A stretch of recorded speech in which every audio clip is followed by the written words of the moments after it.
We have risen from the ashes to school the masses. Hello, everyone. Welcome to another edition of the Scholars of Wrestling Show, episode 450.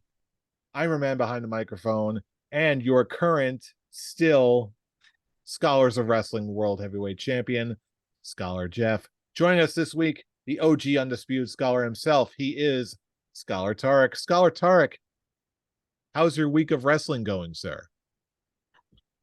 It seems to be going very, very well. I continue to keep the undisputed scholars in that winner's section for these prediction shows. I believe that's three in a row for me. So hopefully soon I get a title shot. I don't know when that's gonna be because I know you're trying to hold on to that beautiful belt as tightly as possible until WrestleMania. Oh no, please. I am a benevolent king. I am a benevolent champion. I've already announced when your next challenge is going to be, rather. Oh, I know it's gonna You be at Royal Rumble. I it's know. gonna be at Royal Rumble, just like all the rest of you lovely, lovely pedestrians. It's okay. You'll get your time in the sun. You're gonna get your shot. Don't Oh, I've worry. had my I got I you. my time right now is my time in the sun because remember, Brian and I, we're just watching this now. We don't have anything left to really accomplish because we've already accomplished it all. So now we're just watching you guys try and rise up to our level. And you're If doing that quite were well, fool. true, if that were true, you wouldn't be scrambling for this every chance you get. You know it. I know it. The scores prove it. Hey, I fool. know what What you're life going is up? for. Yeah, the scores are showing it. I have both tied and scored higher than you. So I think that deserves a one-on-one title shot just to have some fun with it. Maybe at World's End, but I know that's not going to happen. But I'd You nice know to what? throw that in there. You know what? You're right. You do deserve a one-on-one title shot. I'm not going to give it to you though. Oh, I know. I know. That's for the Royal Rumble to decide. Oh yes. Oh yes. This, if I And must just making defend my sure you have title, it will be chaotic, and that's the way I like it. honestly the only person you have to worry about is Charlie. Who? Oh, you know, the scholar in the beef case. He's just lurking behind you Be, as we speak. beefcase scholar. I'm sorry. I don't speak beefcase. I know not what these words I mean. think you know the beef case quite well because I'm pretty sure most of the cash-ins happened on you. You could keep that tradition going. You must be Wikipedia because citation needed, buddy. Actually, I think it's both you and me. That's been Hmm. I think I've been cashed Someone in somewhere once. will do the math, I'm sure. But anyway, you've heard right. We've all the scores from the past NXT deadline have already been tallied. So let's see exactly how we got here with a brief rundown rather of NXT deadline. And I got to admit, I have not seen too many Iron Survivor challenges. I actually forgot what the rules were. I was like, okay, a multi-person match. Okay, the rules seem a little bit convoluted, but in execution, I gotta admit, I was pleasantly surprised by what we got out of the Iron Survivor challenge matches. They were probably some of the best matches of the night. I love them. I do agree. I the rules of the Iron Survivors match didn't actually I didn't have a problem with it. It was just I didn't know that they actually did this match already. I actually thought this was their like a brand new match that they wanted to try out. But yeah, this was a very, very fun, fast-paced enjoyment. And all the all the people that were in both matches really showed their A game. I'm very happy that I'm the only one that picked Trick Williams. That was a fun.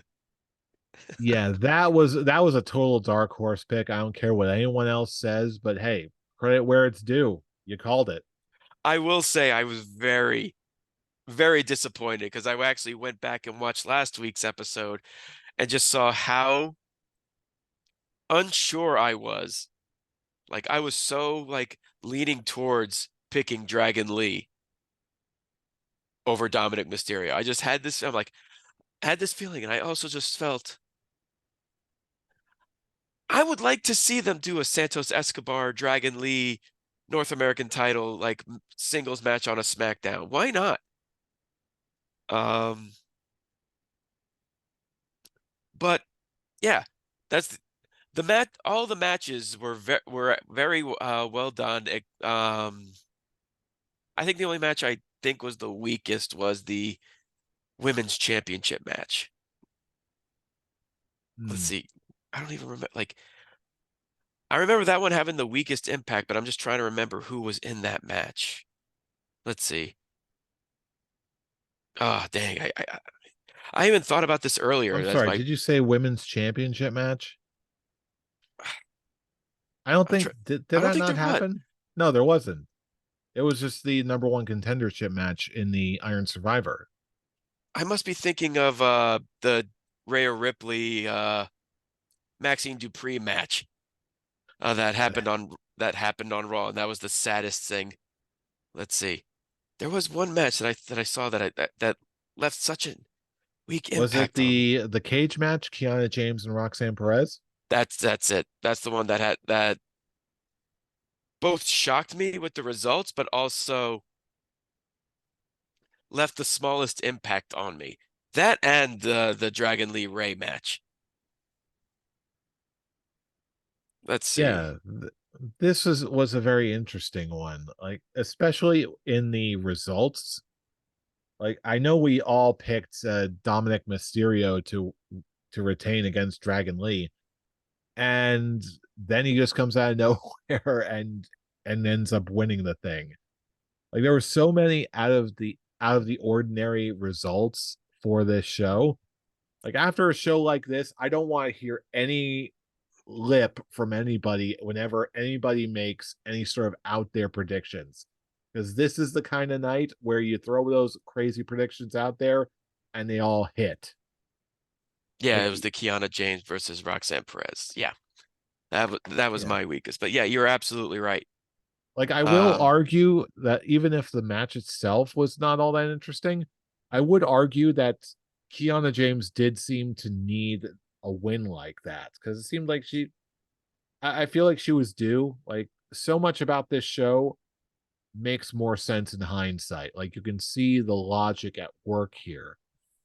And even with one of the matches that ended up retaining the title for me, the women's Iron Survivor, I had my hopes on Blair Davenport, but I really did not. I wasn't too hopeful that she was going to win, especially with how strong Lash Legend was looking for a while there. yeah, that double pin that she had. Yeah, Yeah, I was like, plus Tiffany Stratton is modern day Tiffany Stratton, so I admit you everyone else picked some very strong picks, so I was really sweating there for a while, but sure enough, I called it. Blair Davenport took it, and I know it wasn't meant to be this way, but the catharsis was huge on that one for me personally. oh, I can imagine. But yeah, like the real big strong point to these Iron Survivor matches is just like I said earlier, all the competitors had their time to shine. No one looked bad in these matches in both the men and the women's. And I actually am looking forward to see where they're going to go with this concept, what different tweaks they can do to really make it better that it once it inevitably jumps to a main roster match, how is it going to be different from this past weekend's? And I'm looking forward to it because this alone, just the possibilities are very good when it comes to those matches. And just what other possible matches that Triple H and Shawn Michaels can come up with in the future.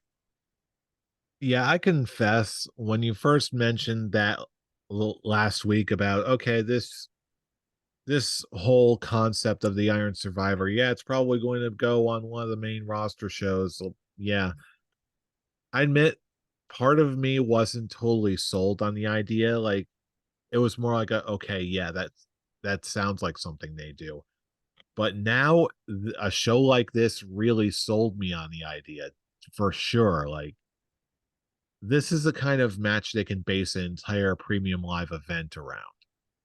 Just like they did with Elimination Chamber, just like the Survivor Series match, just like War Games, like even Hell in a Cell. I'll even throw that in there too. This is the kind of match that can absolutely sell a pay-per-view. But speaking of pay-per-views, let's just wrap it up with a final beard rating for NXT Deadline. If you had to give it one, what would your final score be for NXT Deadline 2023? If it was just for the Iron Survivor matches alone, I would give this show a 4. All the other matches, the North American Championship match, the Steel Cage match, and I even just saw the Dragunov versus Baron Corbin. Though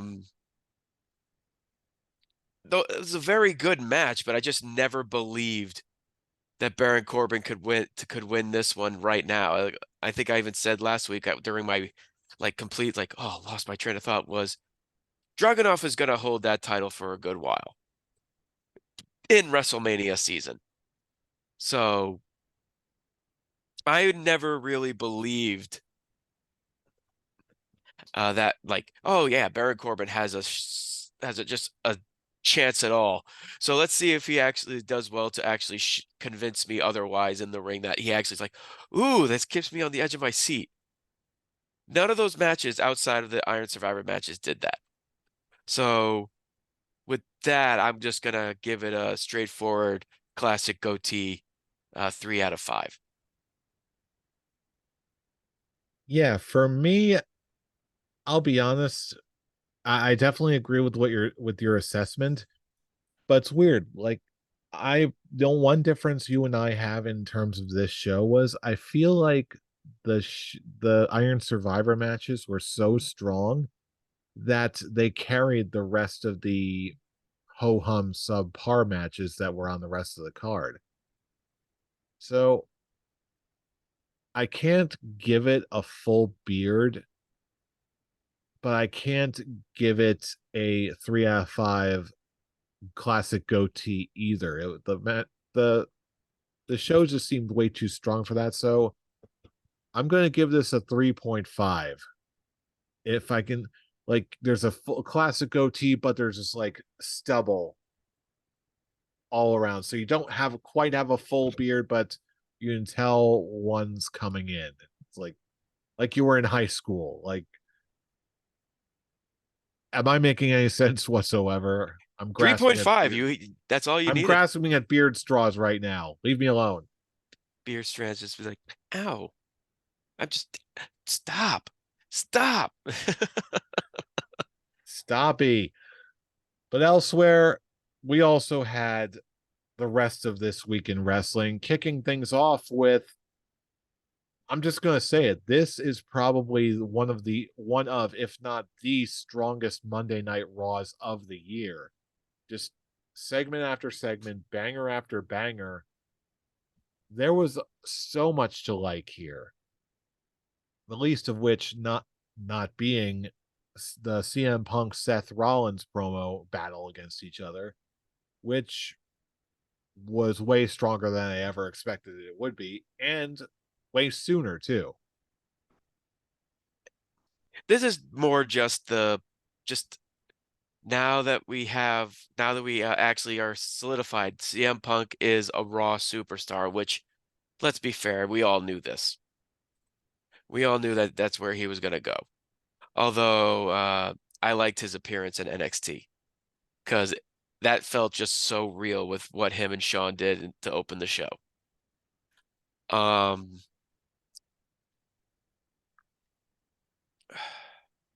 this is just now more of yeah, this is the true beginning of the road to WrestleMania season. This is now here's what we're gonna get this is what's gonna be at least the main event of one of most definitely night one of WrestleMania. Uh and I don't care what some say. It's like, oh, what about all the people who've been here all year?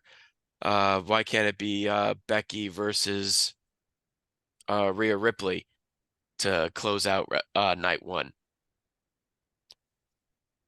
With the much response and impact that CM Punk had since coming back to WWE, I think it would be very foolish to do anything other than just to put him in a title contender. I still don't think he's going to win the Royal Rumble. I still am leaning towards Cody. I've said that at the beginning, and I'm still sticking with it now. But he's definitely final two. Yeah, this one definitely seems like they're leading up to the final two being CM Punk and Cody Rhodes. That just seems like to make the drama stretch out for as long as it possibly can. That is just like the low hanging fruit practically, but it would work. It absolutely would. But even before we get to all that, still assuming that they're going to the end game is going to be Seth Rollins and CM Punk. The question is I didn't think they were originally going to do it this soon. I thought they're going to be dragging it out just a little bit, but now that they have done it in this manner, I'm really excited because it's like they're getting out in front of everything that is being believed and said about CM Punk right now. And I am digging it. Like this, we're not just all waiting for like, okay, when are they gonna make a jab at AEW? When are they gonna talk about workers' rights? Are they gonna say something about real glass, about losing your mind and punching somebody? When are they gonna say that? Like they are just putting it all out there for the world to see. And in doing so, it's like they're almost taking command of the narrative there. Am I Hmm. making sense? Oh yeah, they definitely are. And the thing that's so interesting about it is that you have this narrative, and generally it's being led by Punk since the report is that there were no producers for his and Rollins segment. So it looks like it was I all run by them. I have heard though that those kinds of segments don't have producers attached to them by default. So that may not necessarily be anything new. But Well, what it does apparently say is it's also that going. Oh, I'm sorry. You go. You finish. no, the point I was just trying to make here was that even if that is indeed the standard, it does still show that these two are still among the best at what they do. They're still very good at their craft, and regardless of who else was at the helm, this was all Punk and Rollins all the way. And it's now reached that point where this is the type of match. These are the type of people in this match to actually make that world heavyweight title actually rise in prestige when you have them just showing who's the real best in the world, and that title is the prize to win. And as much as they've been doing that well for the past year with Finn Balor, Shinsuke Nakamura, and now Drew McIntyre, it's still that smell. That title still has that stench of this title was just made because they didn't want to take the title off Roman. And it's now reached to the point where, yeah, that title, like, because that title's being shown more, that people are wanting to fight for it, both good and bad guys. Yeah, now Roman's title just is feeling less important. Yeah, I definitely don't blame WWE for taking another year before removing the title from Roman. But when it comes to stuff like this, it was always going to be a question of, are they going to be able to keep it fresh for all that time? And I think really now the resounding answer is no. There's,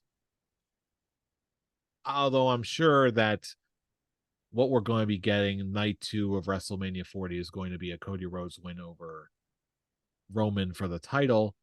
I still can't help but feel like maybe that we should have gotten it at this year's WrestleMania. We had people at the peak of their interest that we should have crowned a new king then. Of course, this is all in hindsight, of course, but I really don't think that time will be very kind to this past year's run. Sure, there was some great bloodline stuff, but the bloodline stuff alone couldn't carry this for the entire year, and it's doesn't have the same steam it had like even 6 or 7 months ago. I think the bloodline peaked once Jimmy and Jay won their tag match against Roman and Solo.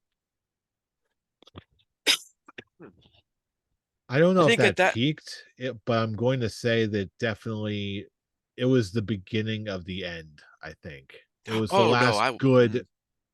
I was wrong. I think the bloodline peaked after winning War Games. I will say that I think yes. that's at their highest point. No, yeah, that is um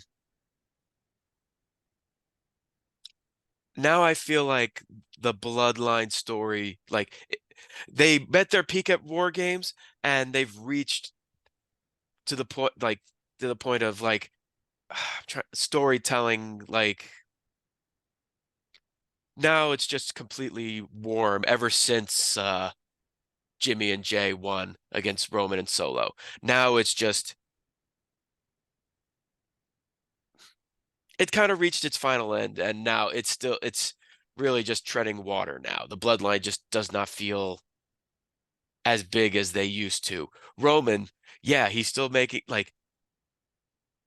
he's still getting these times off, but there are times when he misses 1 week and then we get a video package. The tribal chief returns. It's like every time he steps away, even if it's just for a little bit, his return is the epic point where it's just like, okay, now he's still reaching this length with this reign, but who cares? It's now just Exactly. You didn't it's have to finish that sentence. It's like, yeah, Roman Reigns is here, but Roman Reigns is champion, but who cares? But he never defends it. I I don't like the whole Roman Reigns has had 11 title defenses in 2023 or whatever, and people will defend it as it's like, well, look at what he's able to do. He's now reached that point where he can do it. And I just argue, yes, he can do it, but there is the point where it actually starts working against you. Now the undisputed WWE Universal Championship, the title just means a lot less now because we're just thinking, okay, well, we still don't even know what lineage this title is. I think they're going for a more unified lineage that just has branches. It's the main WWE title, but it just has like other stuff branching in, like the So Universal Championship. let's say Cody wins it at WrestleMania next year. Does that make him still both champions? Or are they just going to retire one and just have it be you can follow this one? Basically, I believe that the titles are already retired in the traditional sense. They just got essentially got Potara fused into one belt now. Like the championships have basically been fused for a while through Roman Reigns. This is just more of a I just take it as more of an official recognition of that fact. So right now for the rest of the time we're just going to get the big gold belt. I But just these, now it just but leaves me with for so the many sake of Cody, questions. for the sake of Cody's story, because the main that is like the quote unquote main WWE championship that we're talking about, the one that Cody is seeking that his father never won. For the sake of Cody's story, that is it's the title it needs to be, if that makes sense. I get it. They just chose the most difficult route they could possibly imagine. I don't think they chose anything. I think they just sort of booked themselves into a corner with this whole Roman Reigns super duper ultra mega champion thing. They chose it to not give it to Cody. Yeah, it's I know some people have said like, okay, if he won the title, then what then? Well, if he wins the title in 2024 at WrestleMania 40, what then? Like that's not a good enough answer, really. Yeah, it's, what then is just Something else. That's what then. the storylines we would probably still have. It's just, you know, like Roman and Solo versus the Usos would be still its own thing. Cody would probably be in his feud with Brock Lesnar for the title. Plus, especially now, you've got the possibilities for a title win now are more varied than ever. Now you've got CM Punk as a potential opponent. You've got LA Knight, potential face versus face, or maybe you can even turn LA Knight heel somehow. No, he's beyond that point. He's too big to be turned heel. Or how about this? Even better. By that time, someone else is of worthy note is going to be probably without a title, so Gunther may need a new feud and a new title belt. Gunther, they're pretty much assuring that Gunther is a future world champion at Oh, this of point. course. So they can pull the Gunther switch anytime they want. They can also bring back Brock Lesnar as a credible threat to anyone on the roster, including Champ Cody. The possibilities truly are endless. I will say now, Gunther's title reign has now reached that point where he's not losing that till WrestleMania. Yeah, at this Miz isn't point, winning it. he needs to beat all of the records and then lose the title. I think I'm pretty confident now that that's the route they're going to take. I still would have loved to have seen him versus Randy Orton. What if him and Randy Orton? What if Orton is the one to take it off of him at WrestleMania? I think it's probably Sheamus. I think it's going to start with in the return of the Royal at his return of the Royal Rumble. We're going to get that That one-on-one Sheamus match. that is also see. This is what we're talking about. Like I feel like the roster and the possibilities are so strong that whenever anyone says, "Oh, okay," then he or she wins XYZ title, what now? Well, pick something. I feel like one episode we should do of Scholars is just have each of us do a prediction of what the WrestleMania card is going to be. I'll tell you what, make a note of that potential episode idea for after Royal Rumble time. Once Royal Rumble is done, I think that would be the optimal time to do it. But anyway, I'm gonna make a note of it right now. Pen in hand, let's go. All all I can really say is now is when it comes to at least right now the Raw brand, because in the long run, it's still Raw that uh essentially needs a new home when it comes to at the end of the year, end of next year, when you have CW take NXT, USA take SmackDown, where does Raw go? Now the possibilities are endless with now everything that they have on Raw that we've talked about, like the potential of CM Punk really being the true face of the Raw brand, which to be fair, he is now. He's the big promoting factor for this show. It's just now the question on where do you think what they're gonna do with it? Where do you think Raw is gonna be what once the USA contract is up? Frankly, I think that I'm going to go with the Occam's razor answer on this one. The most simple solution is probably going to be the most likely one. I'm just going to say they're both every show is going to be on USA. You think so? There's really no reason for them to change. They're not paying out the butt for Monday Night Raw. They've got a good relationship there. And unless they get outbid by some other station, which I don't think is very likely, I think they're just going to put everything under the USA umbrella, make it easy for everybody. I don't know if they're gonna do that because if that would have been the case, they would have probably made that deal already. Well, even then, I'm fairly. It's the writing's on the wall. Whatever happens next, I'm sure that CM Punk is coming in at just the right time to have Monday Night Raw land wherever they care to have it land. Very true.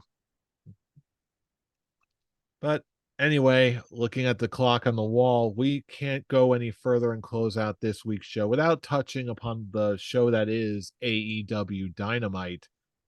I admit I did not catch all of this particular episode, but I did get to see the one match I wanted to see above all others. My guy John Moxley versus Swerve Strickland in what has so far been a really impressive and fun Continental Classic tournament. Honestly, the Continental Classic is the best thing that's going on in AEW right now. Between this and the Devil storyline with the, as people are calling it, the MJF-averse.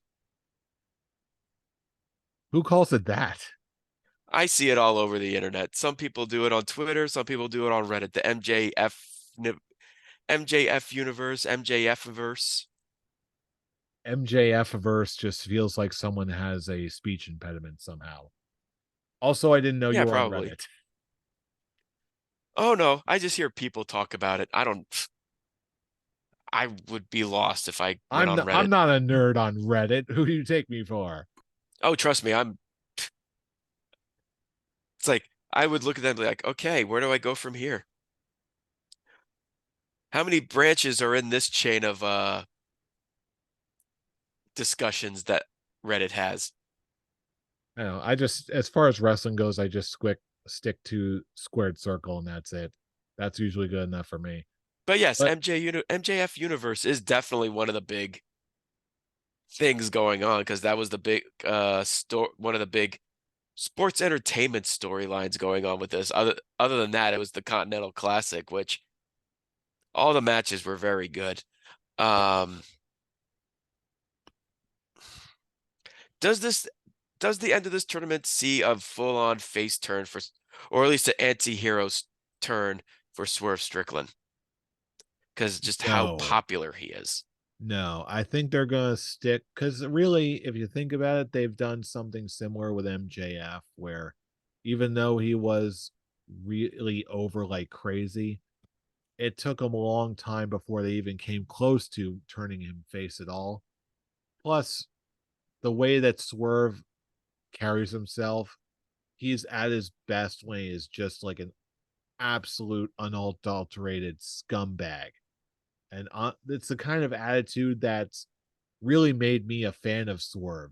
So I'm like, I don't think it's gonna make him a full on face. Not at least not this soon.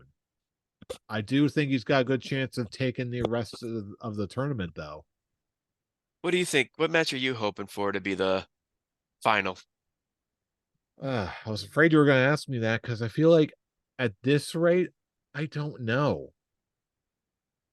The I only want thing I can Danielson to think win of, it. the only thing I can think of is I would want Eddie Kingston to be in one of those ones in the finals where I want his story arc to be okay. I'm like a Billy Big Balls and I'm going to put all my titles on the line all in one tournament. I keep getting my ass kicked at the start, but now I have to climb all the way up to reset the bracket grand finals. Let's go. And then he loses it all against whoever. I don't care if it's John Moxley. I do think it's going to.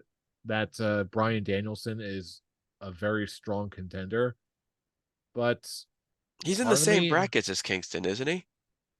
He's in the blue. is he? I don't have it Danielson. right in front of me. Okay, in that case, I wouldn't mind it being either Swerve or Mox. I do think Swerve would probably be the one that makes more sense because he's a heel. Hmm. Plus, it'll give him that little bit of acknowledgement for just kicking so much ass over the past month and a half.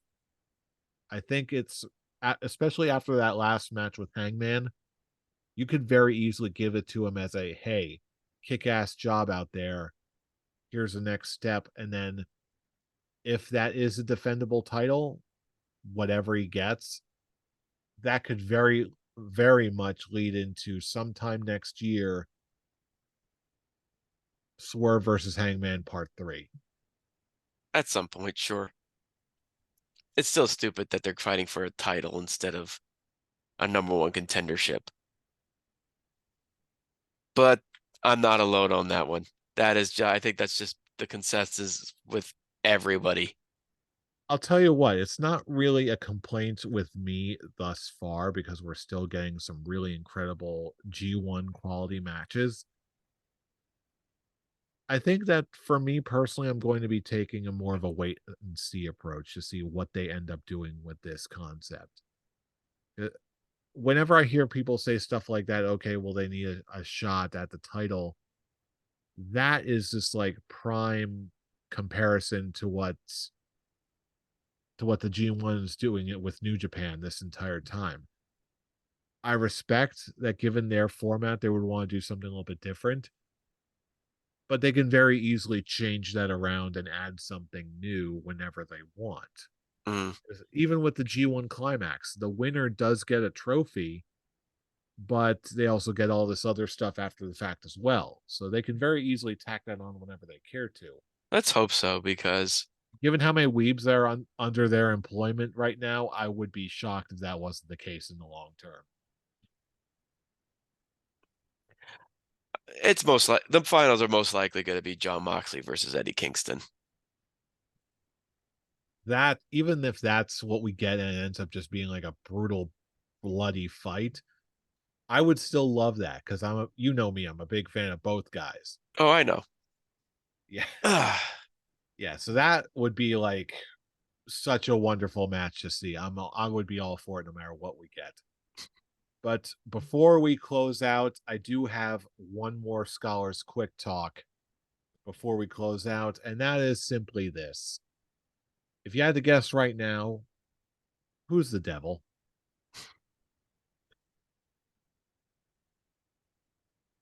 I'm just going to go with Adam Cole, baby. That would probably be one of the more obvious options.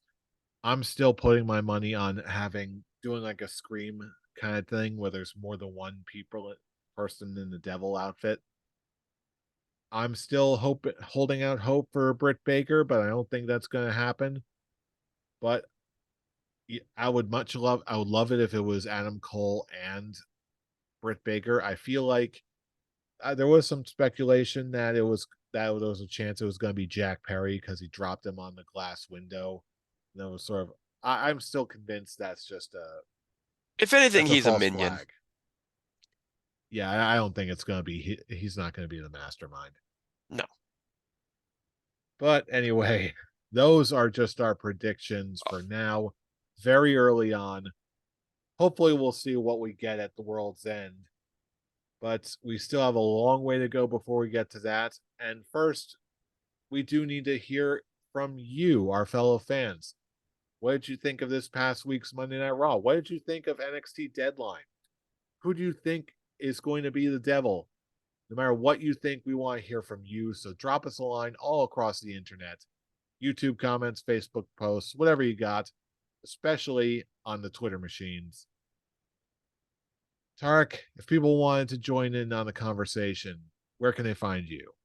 You can find me announcing that Vicky Valancourt is the devil at the Avatar.